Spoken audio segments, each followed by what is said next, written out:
நண்பர்கள் அனைவருக்கும் வணக்கம். இன்னைக்கு நம்ம இந்த வீடியோல தமிழகத்தில் பெண்கள் 5 லட்சம் ரூபாய் இலவச மானியம் பெறலாம் என்ற தகவல் வெளியாகி இருக்கு. ஸோ அதை பத்தி தான் இப்ப நம்ம பார்க்க போறோம். தமிழகத்தில் முதலமைச்சர் திரு மு.க. ஸ்டாலின் அவர்கள் தலைமையிலான திமுக அரசு 2021ஆம் ஆண்டு பொறுப்பேற்ற பிறகு பெண்களுக்காக பல்வேறு திட்டங்களை செயல்படுத்தி வருகிறது. ஆட்சிக்கு வந்த ஒரு சில நாட்களிலேயே மகளிருக்கு அரசு மாநகர பேருந்துகளில் கட்டணமில்லா பயணம் செய்யும் திட்டத்தை செயல்படுத்தியது. அடுத்த 1.5 ஆண்டுகளில், அதாவது கடந்த ஆண்டு செப்டம்பர் முதல் மாதந்தோறும் 1000 ரூபாய் பெறும் வகையிலான கலைஞர் மகளிர் உரிமை தொகை திட்டத்தை செயல்படுத்தியது. அடுத்ததாக தற்பொழுது விவசாய தொழிலாளர்களாக உள்ள ஆதி திராவிடர் பழங்குடியினர் சமூகத்தை சேர்ந்த பெண்களை நில உரிமையாளர்களாக உயர்த்தி சமூக நீதியை நிலைநாட்டும் வகையில் நன்னிலம் மகளிர் நில உடைமை திட்டம் என்ற புதிய திட்டம் கடந்த பட்ஜெட்டின் போது தமிழக அரசு அறிவித்தது.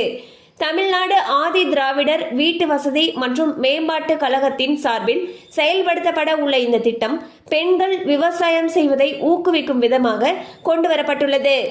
இந்த திட்டத்தின் கீழ் விவசாய பயன்பாட்டுக்காக வாங்கப்படும் நிலத்துக்கு சந்தை மதிப்பில் 50% அல்லது அதிகபட்சம் 5 லட்சம் ரூபாய் மானியம் வழங்கப்பட உள்ளது.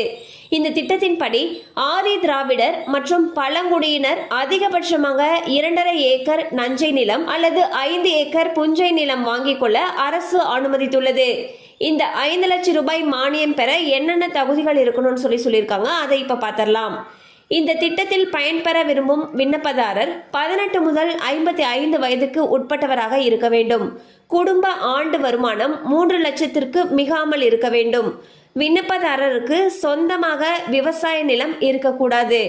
விண்ணப்பதாரரின் தொழில் விவசாயமாக இருக்க வேண்டும். விண்ணப்பதாரர் அவருடைய பெயரிலோ அல்லது குடும்ப உறுப்பினர் பெயரிலோ நிலத்தை வாங்கிக் கொள்ளலாம். ஸோ பார்த்தீங்கன்னா தமிழக அரசு பெண்களுக்காக பல்வேறு நலத்திட்ட உதவிகளை அமல்படுத்திக்கிட்டே வந்துட்டு இருக்கு. அந்த வகையில் தற்பொழுது புதிதாக ஒரு திட்டத்தை அறிவிச்சிருக்காங்க. அந்த திட்டத்துடைய பெயர் பார்த்தீங்கன்னா நன்னிலம் மகளிர் நில உடைமை திட்டம். இது ஆதி திராவிட பெண்கள் விவசாய தொழில் செய்யறதை ஊக்குவிக்கிறதுக்காக இந்த திட்டத்தை தொடங்கியிருக்காங்க. ஸோ இதன் மூலமாக அதிகபட்சமாக 5 லட்சம் ரூபாய் வரைக்கும் மானியம் கொடுக்குறாங்க. இதன்படி 2.5 ஏக்கர் நஞ்சை நிலம் வாங்கிக்கலாம் அல்லது 5 ஏக்கர் புஞ்சை நிலம் வாங்கிக்கலாம்னு சொல்லியிருக்காங்க. இதுக்கு முக்கியமான தகுதிகள்னு பார்த்தீங்கன்னா 18 55 வயதுக்கு உட்பட்ட ஆதி திராவிட மற்றும் பழங்குடியின பெண்கள் இதற்கு விண்ணப்பிக்கலாம்னு சொல்லியிருக்காங்க. அண்ட் விண்ணப்பதாரருடைய குடும்ப ஆண்டு வருமானம் 3 லட்சம் ரூபாய்க்கும் மிகாமல் இருக்கணும்னு சொல்லியிருக்காங்க. அண்ட் விண்ணப்பதாரர்கிட்ட சொந்தமாக விவசாய நிலம் ஏற்கனவே இருக்கக்கூடாது அப்படின்னு சொல்லியிருக்காங்க. தேவைப்படுறவங்க இந்த திட்டத்துக்கு அப்ளை பண்ணி பயன்பெறலாம்.